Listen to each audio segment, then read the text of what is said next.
Dr. Joe Dover and Dr. Tulit Singh will be joining us and talking about meditation and all the good things about mindfulness. And so just remember, we're going to silence your cell phones, refrain from talking really loudly while they are talking, and then at the very end, hold your questions until we're done with the presentations, because that was one of our requests from our last 2.0 was that they wanted to give their information and then have their questions, so we're going to honor that. Thank you very much, and here we go.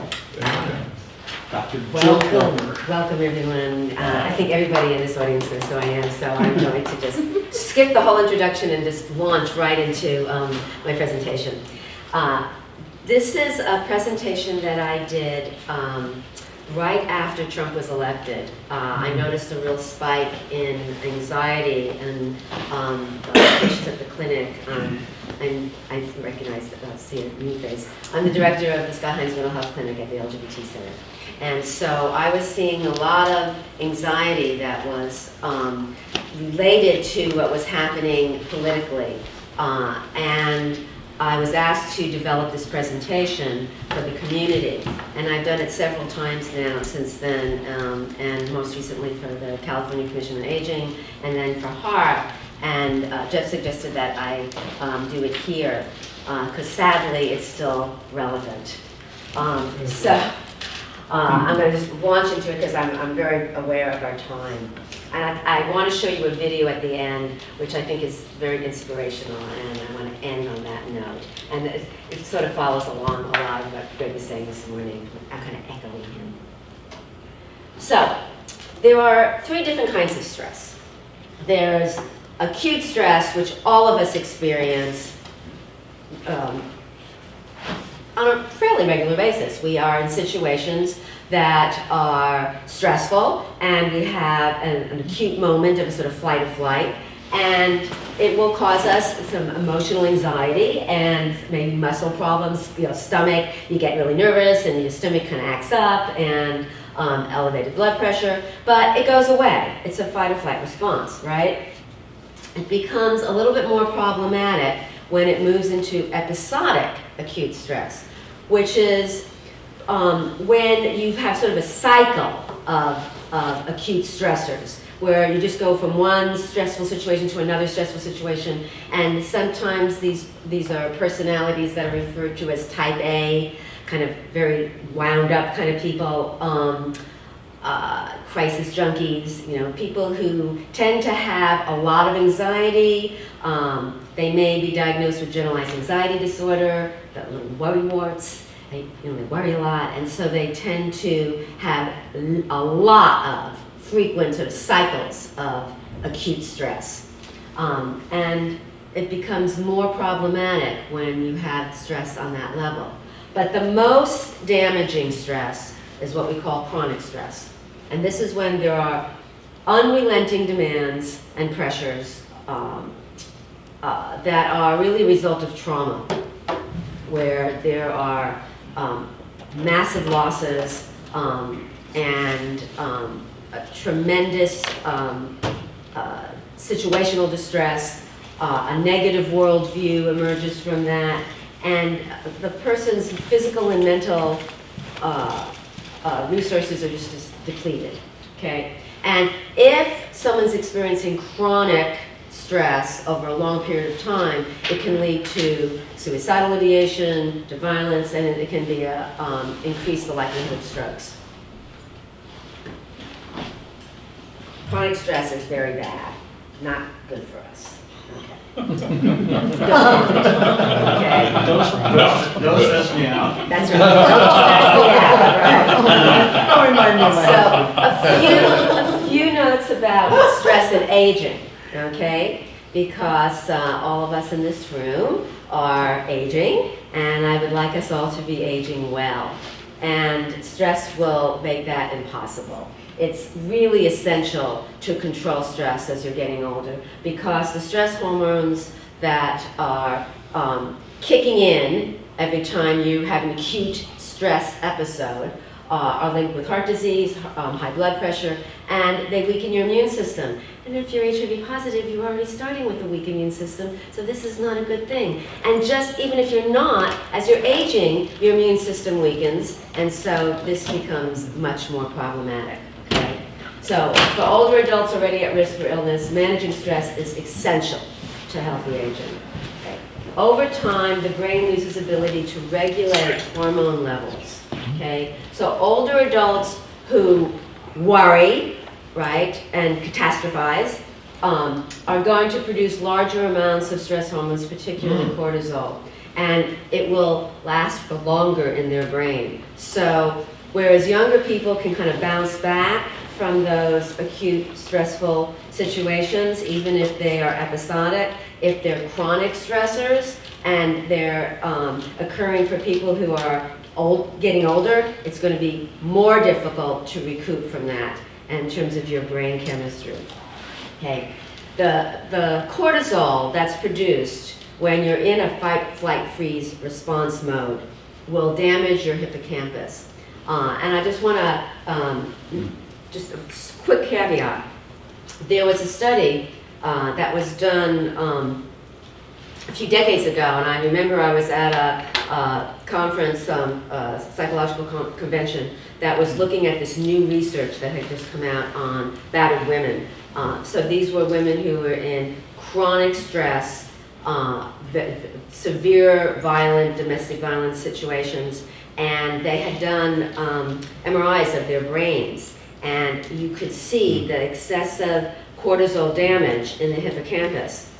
And I remember sitting there thinking, oh my God, I'm a clinical psychologist. My whole purpose in life is to heal people and help people, and how am I going to deal with this damaged brain, right? But the next slide showed once they were out of that stressful situation, and the brain was able to, it was like marinating in this toxicity of cortisol, and once it had gotten out of that and the cortisol had left the system, the brain healed itself. Isn't that miraculous? And it just reminded me of how powerful our psychological and social determinants are, that we can make changes in our brain and our brain anatomy as well as in our brain chemistry. That self-healing that happened in that research, is that affected by age? This was not an aging population, this was a younger population, but it was, the first was showing them when they were in the situation, and the second was after they had therapy and were out of the situation. Therapy, the talk therapy. It was the talk therapy, and the release of the cortisol, right, that was helped by the interventions I'll talk about, right? Because these are the interventions that we know, mindfulness and stress reduction strategies that can actually change the brain. So stress will increase risk of Alzheimer's and dementia, and stress will shorten telomeres. Telomeres are the ends of the chromosome that protect the chromosome from damage, and we like those telomeres to be long and protecting us, and that's associated with longevity. And shortened telomeres will accentuate and accelerate aging.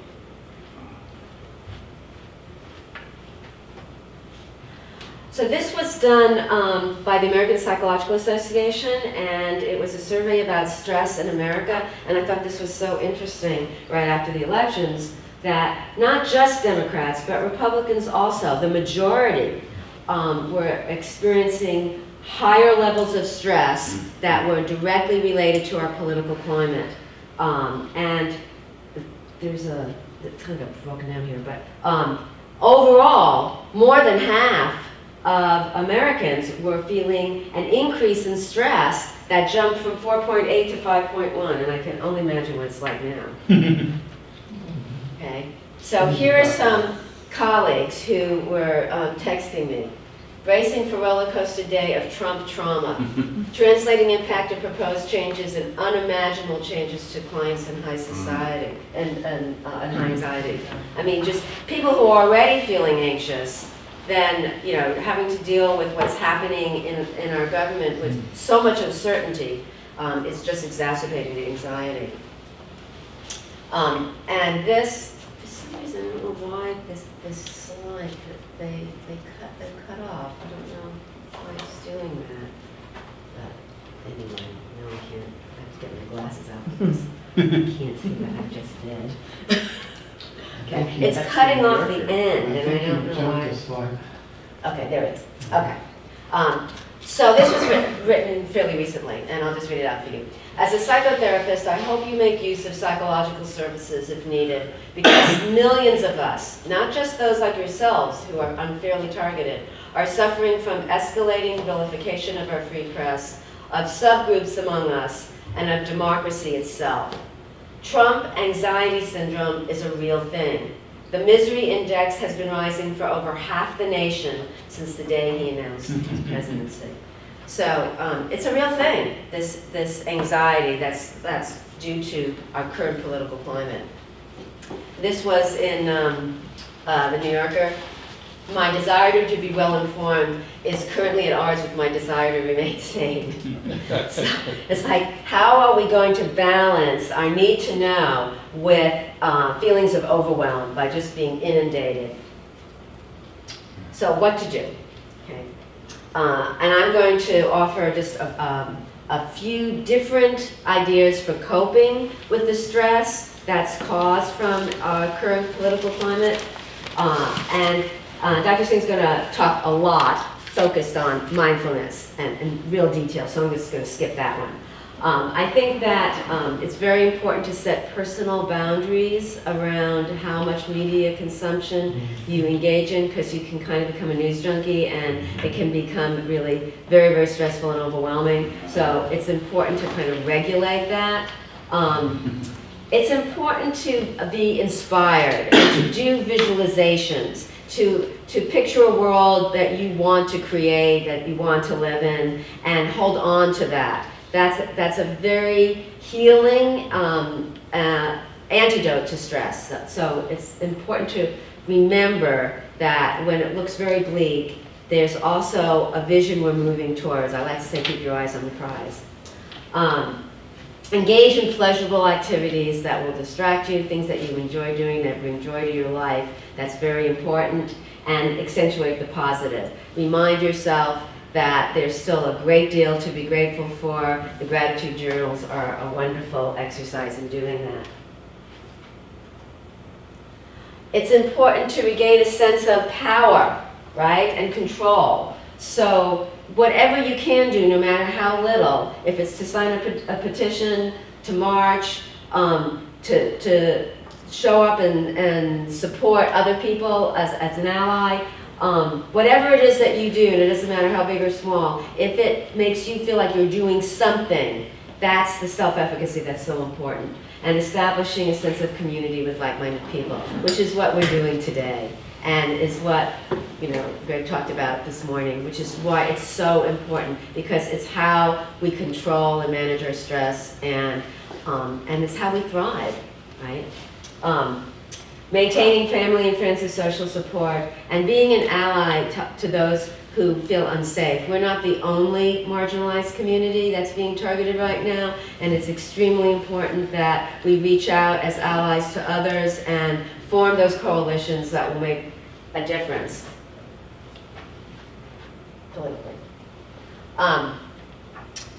When you're watching the news, talk back intelligently. Try to think instead of just the normal curse words, think of something intelligent and creative. And use comedy. Comedy is just so incredibly healing. And know that you won't be judged by your television. That's right. Your television will not scream back at you. That's right. It's a great strategy. It will reduce your stress. Absolutely. My downstairs neighbor has complained to my landlord that she's hearing screaming from my apartment. And it's because of that. Right. So instead of screaming, think about how creatively and intelligently you can talk back. Okay? That's the exercise. Okay? Don't forget comedy, and I want to do a shout out to Jonathan because he does a class, an improv class at the center, which is so wonderful. Oh, and he gave me something. I have to pull my glasses out again to read to you.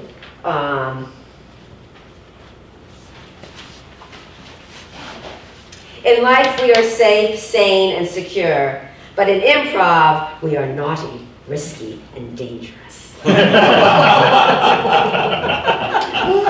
So things like that are really wonderful for coping with stress.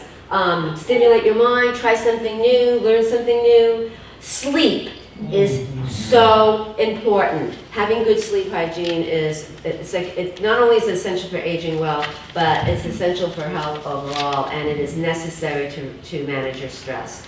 If you don't get full restorative sleep, that means, through phase 1, 2, 3, 4, right, all the way to REM. You've got to have good sleep, or else you can't face the day, right? You haven't rejuvenated and replenished yourself.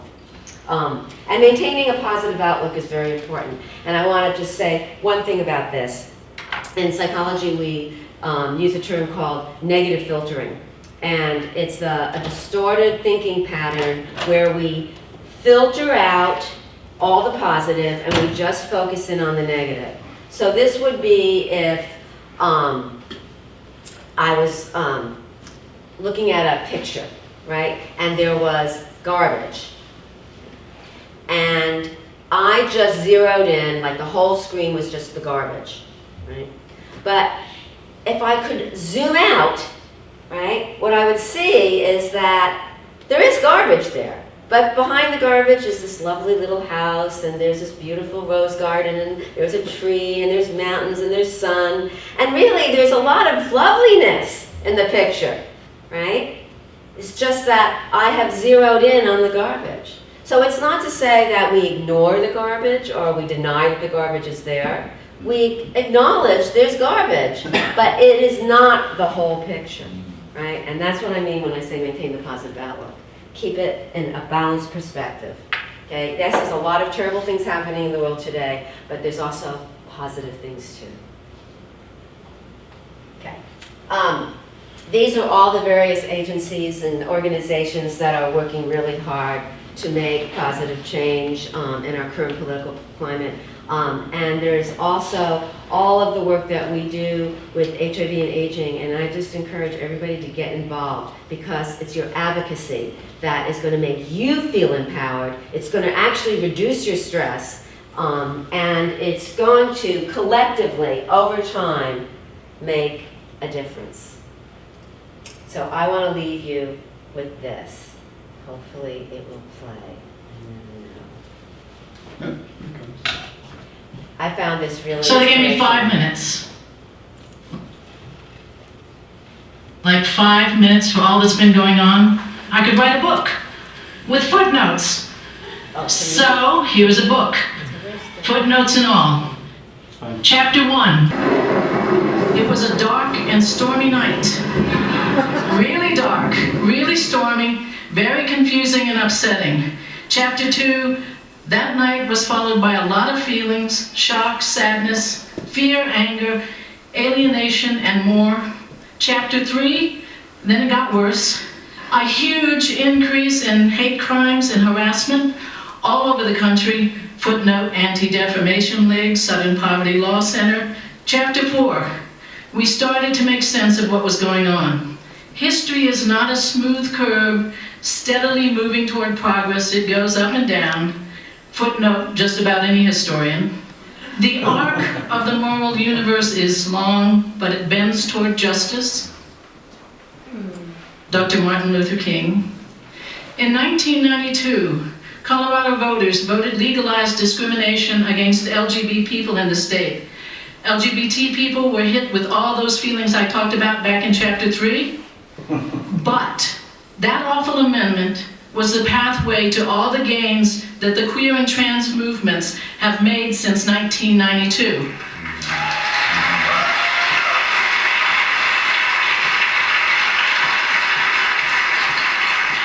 Footnote, Jean Dubofsky. Backlashes are an expected consequence to making progress. Used well, backlashes provide the way to waking us up and activating us. Footnote, just about any political scientist. We must have been doing something really right because this looks like one very big backlash. Footnote, anyone who is paying attention. Chapter 5, about those feelings we were having. That which does not kill us makes us stronger. Nietzsche. Shock, we adapt. Sadness, we cry. To get out of a problem, you have to get into it. Footnote, Richard Clough. Fear, it hardly ever kills us. I'm frightened all the time, scared to death, but I've never let it stop me. Never. Footnote, Georgia O'Keeffe. And just about any woman you'll meet. Anger, it's a reasonable response to violation. Footnote, Peter G. Osorio. But don't cultivate anger, direct it. Otherwise, it just becomes resentment. Resentment over time is like peeing down your own leg and hoping it makes someone else uncomfortable. Friends of Bill. Instead of that, try this. I cannot help but feel some measure of anger. I must deal with that anger. I don't want to wrestle it to the ground. I want to harness it. Footnote, Charles M. Blow. Alienation, Part 1. Make sure you don't give your power to people who would do you harm. It's good to watch what they're up to, but don't put all your focus on them. Just enough focus to be as safe as possible. Alienation, Part 2. Focus on your allies instead. Build your culture, build your alliances, create community. Footnote, Wakesa Matsumoto. Chapter 6, Activate. See the possibilities for mobilizing. Watch what is happening around you. Over 50,000 people have made donations to Planned Parenthood in the name of Mike Pence. The coffers of many, many progressive organizations are getting similar attention. Footnote, Associated Press. Be a checkbook warrior and make sure some of your money goes to local groups. Notice we have allies in a variety of places. The governor of New York is setting up a whole new system for New Yorkers to report bias incidents.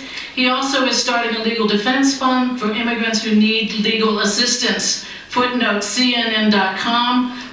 Chapter 7, take care of yourself, exercise, watch what you ingest, limit non-nutritious food and too many substances, limit reading too much depressive media. Sleep enough. Footnote, your family. Chapter 8, watch out for those negative messages about your group. This is the best time in the world to fight and win against internalized oppression. The most potent weapon in the hands of the oppressor is the mind of the oppressed. Footnote, Steve Biko. P.S. Your most potent weapon is taking your mind back. Chapter 9, privilege. We all have some. Know and own your own. It will help you not to wield yours in destructive ways. It will help you to spend your privilege well. Footnote, Suzanne Farr. Pay particular attention to people in groups that have relatively less privilege. Stand with them. Our liberty is bound together. If you have come to help me, you are wasting your time. If you have come because your liberation is bound up with mine, then let us work together. Footnote, Lila Watson. Chapter 10, coalitions. During most of the recent U.S. history, oppression has been waged on different groups, one group at a time. This makes organizing really difficult. Now, many, many groups are being attacked simultaneously. The potential for mass mobilization and coalition building is greater than it has ever been in my lifetime.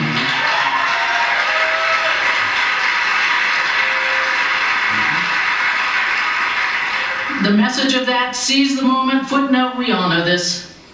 Chapter 11, take care of yourselves and one another. A wise person just before he died was once asked what he had learned in life. He said, be a little kinder. Footnote, Aldous Huxley. There are no more pages in my book. This must be the end, but it doesn't say the end. It says the beginning. Frederick Douglass saw that the end of the Republic begins on the day when the heroism of the struggle for equality yields to the cowardice of resentment. Final footnote, Jill Lepore. What could possibly be more important, more meaningful, or more fun than to make this election the basis for renewing the struggle for justice, equity, and peace? Let's roll. Wow.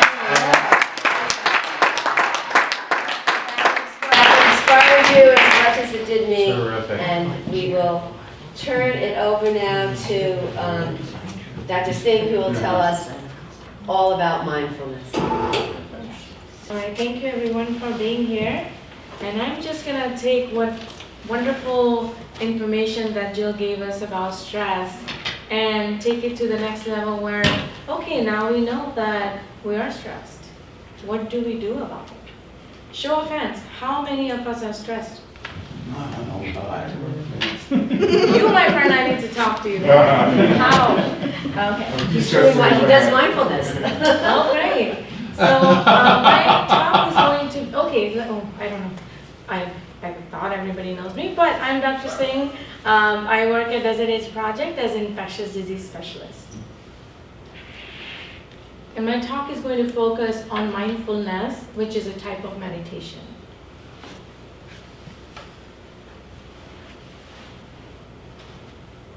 So, what is mindfulness? It is a meditation that focuses on intensely being aware of what you are sensing in the moment without interpretation or judgment. So, for us, all of us here right now, we are attending this low focus group session about mindfulness. This is all it is right now. And this is what mindfulness is. Not worrying about or thinking about the next session that we're gonna have at 4 o'clock. Mark King is gonna talk. That's amazing. When will this be over? No. Right now we're right here and we're looking at this slide and listening, and this is where we are, and this is mindfulness, and that's it. It consists of various methods of practicing mindfulness. You can call it mindfulness or mindfulness meditation, same thing. Breathing methods. Breathing is very important in the practice of mindfulness or any meditation or yoga or Pilates or even people who work in the gym. You know the power of breath, how it enhances your practice and improves your muscle and your posture and the way you do an exercise. So breathing is a very important part of it. Guided imagery, and I'm going to explain more on this. How many of us are aware of guided imagery and practice it? That's great. Why do we want to do this? Because it helps reduce stress. So guided imagery 101 is sometimes called guided meditation, visualization, mental rehearsal, or guided self-hypnosis. Powerful ways to making your imagination proactive in positive ways and helping you meditate and reduce the stress. It can be as simple as an athlete, Olympic swimmer, driver, who's going to dive for his next gold medal, and the 5 seconds he takes to basically imagine that he's making the perfect dive ever and it's going to win the gold medal. It can be as simple as that to someone who has cancer and is imagining that all their good cells, immune strong cells, are going and attacking the cancer cells and getting rid of cancer. I want to give you an example. Picture speaks louder than words. You're going to watch this video. It talks a little bit more in detail and it also demonstrates what guided imagery is.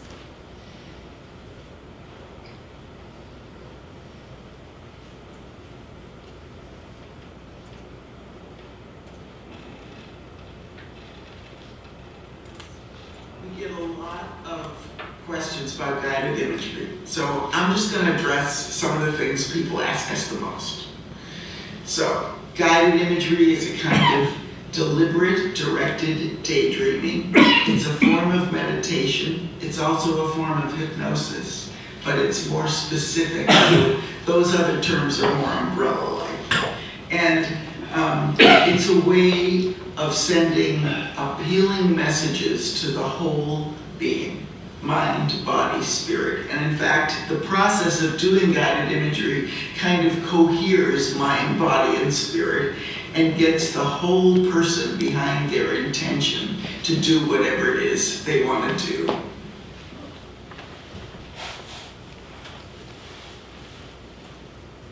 And this is an example of guided imagery helping somebody reduce their stress level. You can begin to walk at an easy, thoughtful pace, attending fully to your surroundings, opening all of your senses to the richness of the environment, enjoying the colors, light, the subtle and elegant arrangements of clouds or trees or grass, sand or rocks,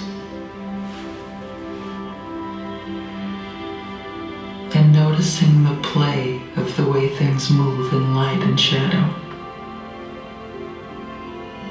so that you're just taking in the richness of your surroundings with fresh, appreciative eyes, with the curious, young eyes of a child.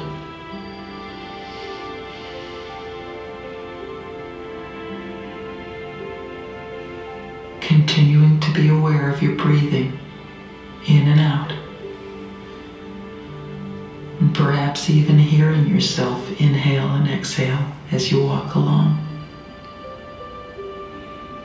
Enjoying the feel of the air on your skin, and letting it caress your face.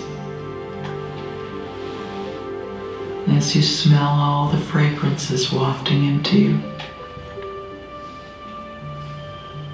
layers and textures of wonderful, interesting smells. So there are so many wonderful guided imagery meditations out there. I use an app called Insight Timer. It's got a lot of free meditation in that app, and Insight Okay.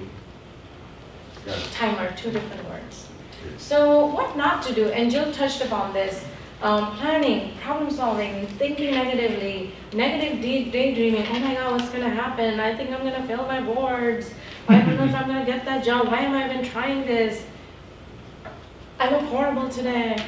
Random thoughts can be draining. It can make you more likely to experience stress, anxiety, and just enhance whatever stress you're going on and make it even worse. Not all thoughts, we get thousands of thoughts in a day. Not all of them are good or even helpful or even relevant or even true. Just because it's in our head doesn't mean it's right. What should one do it? Well, we can allow for an individual to remove themselves from this hustle and bustle of daily lives with the help of meditation. We can direct our attention from all kinds of this stressful thinking towards more focus on the surroundings and engaging in the world around us with the help of meditation. Being a scientist, I had to look at the science behind this too. Multiple clinical trials I came across that have conducted and shown studies to improve stress, anxiety, pain, depression, insomnia, and high blood pressure just with the help of meditation.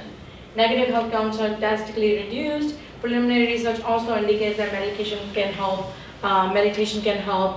patients with asthma and fibromyalgia. So not just the mental illness as well as the physical disease.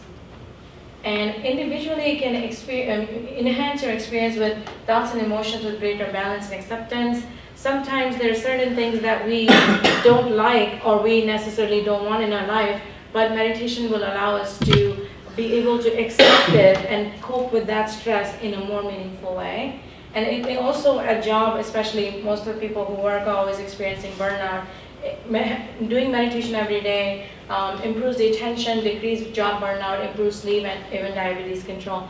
I can personally say that I've been practicing meditation daily for the last year more sincerely than before.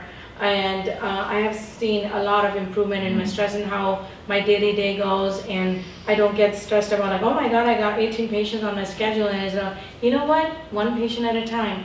At that moment, I'm with that one patient, and that's all my focus is, and day just goes by without any stress. Well, there's a little bit of stress. And then so now we know that meditation helps all these things, but how do we do it? So I know it's hard to slow down and notice things in a busy world. However, if you train yourself to just pay attention to your surrounding, whether it's a touch, sound, sight, smell, and taste. For example, like whatever your favorite fruit is, it's grapes, right? So you pick a little grape and you look at it, and then you see how cute it's like in an oblong, and it's green or red depending on your taste. and it's soft or it's a little bit on the firm side. You put it in your mouth, you feel how the skin of the peel of the grape tastes, and then you bite into it, and beautiful sweet juice comes out in your mouth, and you're just like, oh wow. Now imagine the same experience when you're watching television or you're on the phone and you're trying to eat that grape. I would eat 10 grapes before I realized I was even eating grape when I'm watching television. So that's the difference between mindfulness. The same pleasure you can get out of a large quantity or a huge experience of stimulation can just be a very simple stimulation and experience if you're paying attention to that little one thing that you're doing in the moment.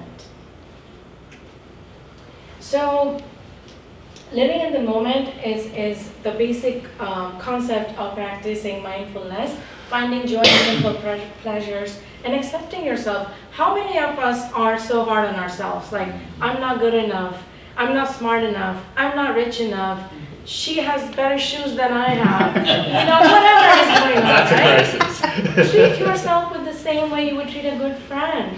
Be nice to yourself. Give time to yourself.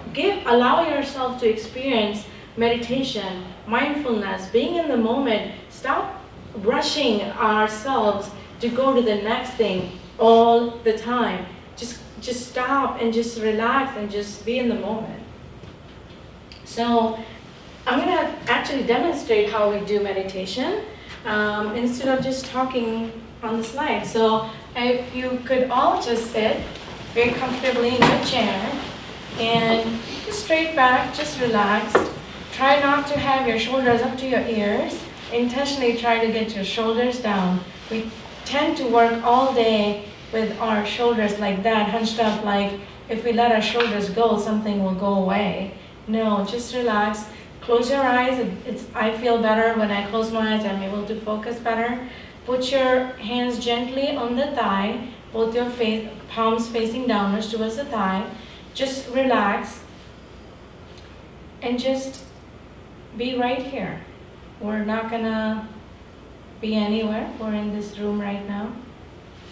And then let's start some deep breaths.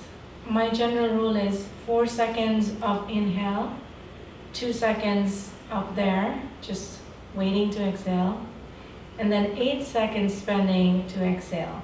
That might look like a small time, but if we really take 4 seconds and waiting, it is about 14, 16 seconds. So let's do that right now. Let's start inhaling really slowly.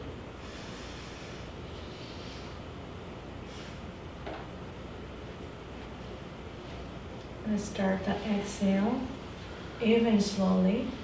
And you can do it with your mouth open or make a sound.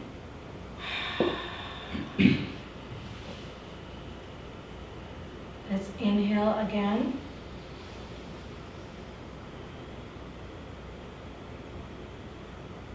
Exhale slowly.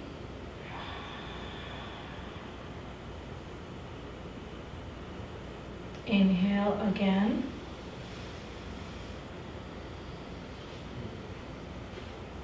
Exhale slowly.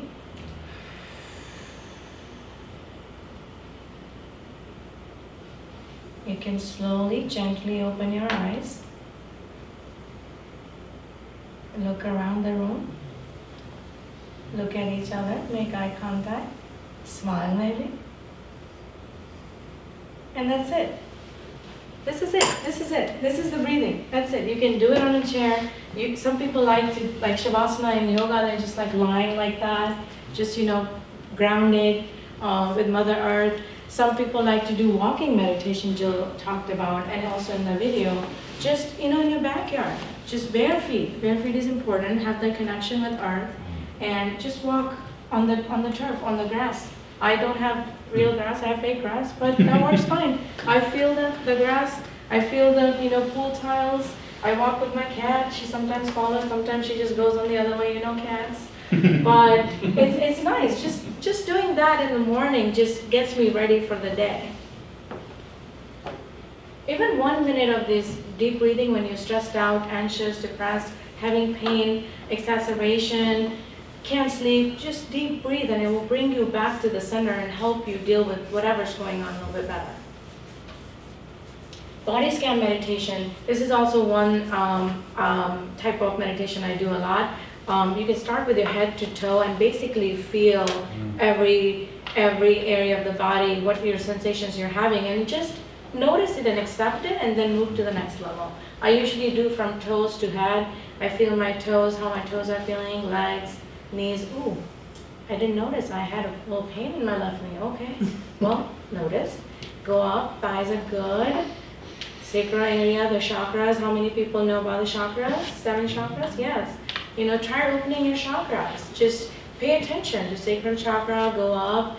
Focus on the colors. I usually have the connection of the color with the chakra, so I don't call it the opening my sacral chakra, which my fiance would appreciate.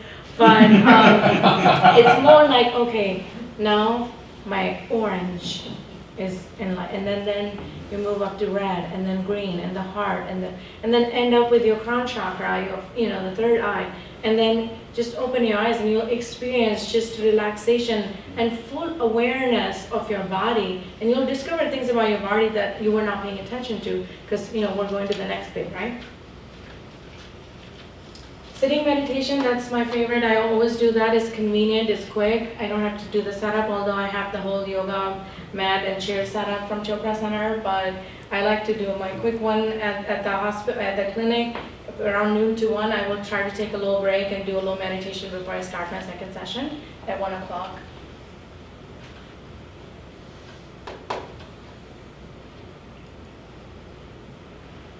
Okay, so how often this should be practiced?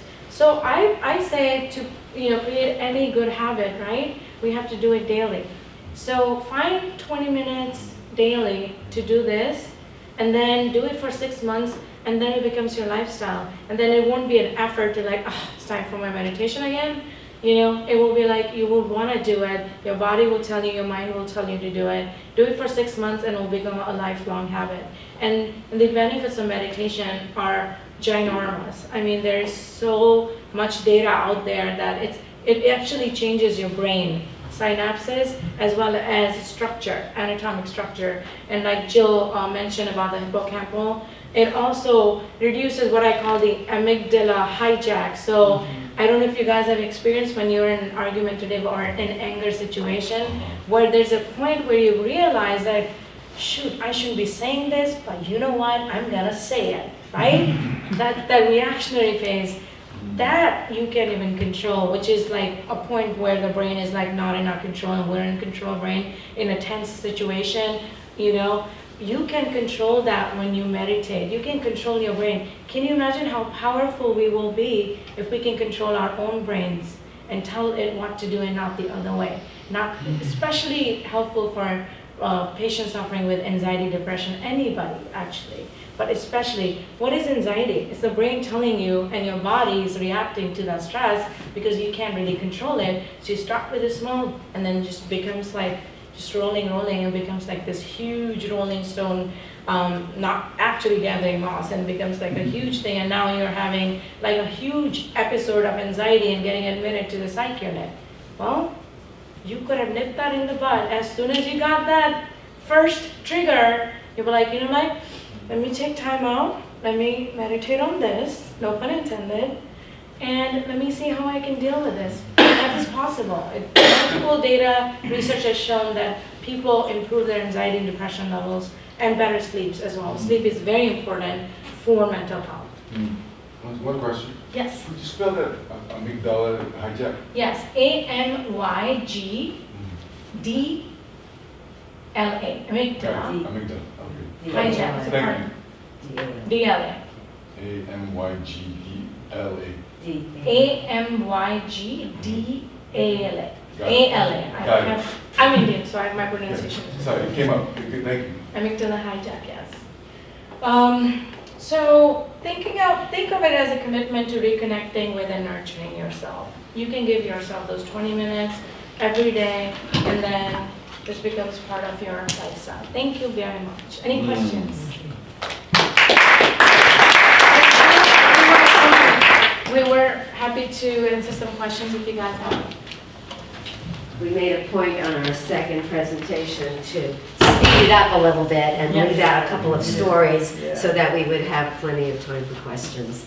So, What do you think about Marianne Williamson running for president? oh, we all love Marianne Williamson. I have to say, I actually follow one of the slides that you showed in that video. Do not look at very much at the political news, and so I actually don't watch news. So I don't know. I love Beto. I'm a Beto fan. I'm a Kamala Harris fan, but I do not know about them. I do, obviously. So you can take that answer. What are your thoughts?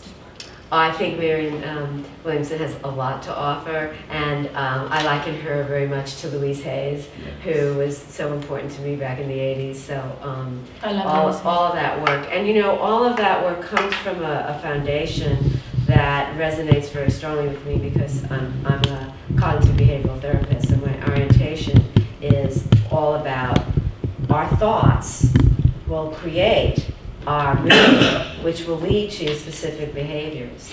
And so we have a lot of control over how we perceive, how we interpret, how we look through that lens.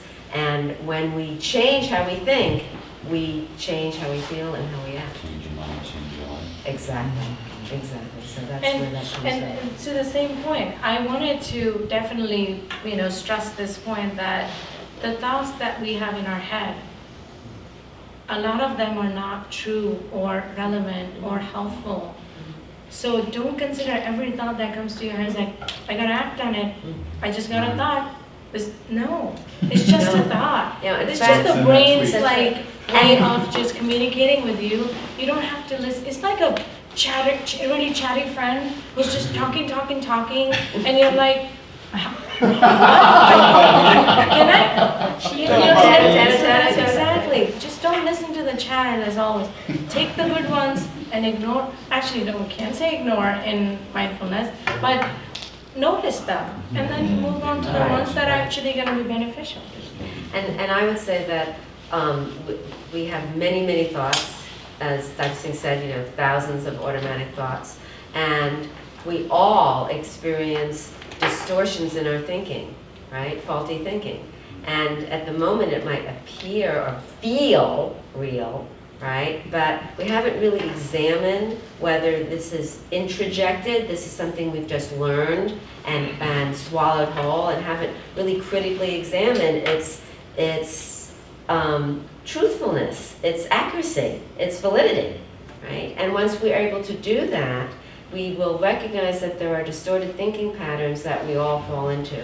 Catastrophizing is a major one that causes anxiety.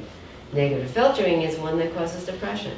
And so when we fall into these negative thought patterns, we create stress in our life that doesn't need to be there.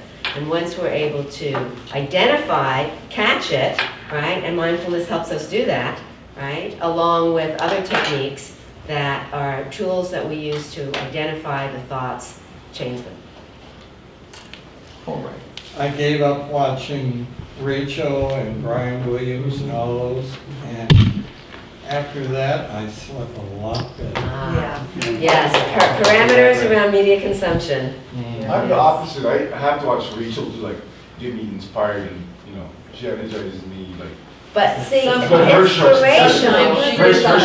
Then I say that's enough. So for each person will be different, and that's why, your parameters around media consumption will be different. Some people find it inspiring, right? And in which case it's not creating overwhelm. And that's exactly. So that's my litmus test, right? If it's creating stress for you because you're feeling overwhelmed and depressed, limit it, right? If you're finding empowerment with it, then by all means increase it. Stick with it. Stick with it.